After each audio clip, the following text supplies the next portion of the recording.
என் அறிவே விளங்க மாட்டேங்குங்க, எனக்கு படித்தா மனப்பாடமே ஆக மாட்டேங்குது. ஏன் ஆக மாட்டேங்குது? அறிவை மலம் மறைச்சதுனால தான் அது பதிவாக மாட்டேங்குது. மந்திரம் சொல்லிக்கிட்டே இருங்க, அந்த மறைப்பை நீக்கிடுவான்.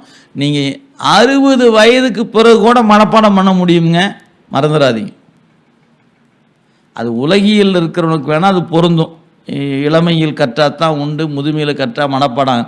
இன்னைக்கு பல பேர் இந்த துறைக்கு வந்து சிவபுராணத்தை 60 வயசுக்கு அப்புறம் படிச்சவங்க எத்தனை பேர் இருக்காங்க? நீங்கள் ஏன் வர்றதே வயசான காலத்தால் தான் வரோம்.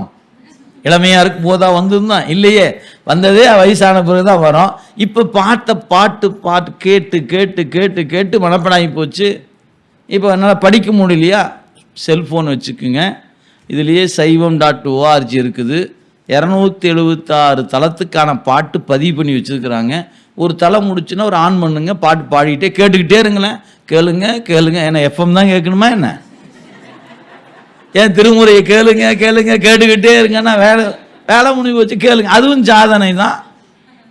படுக்கும்போது போட்டு வச்சுட்டு படுங்க, நீங்களே தூங்கி போயிட்டீங்க. பாடிக்கிட்டே இருக்கட்டுமே, கெட்டு போச்சு என்ன கெட்டு போச்சு? அது பதிகமாக நின்றுச்சுன்னா அதே நின்ற போகுது.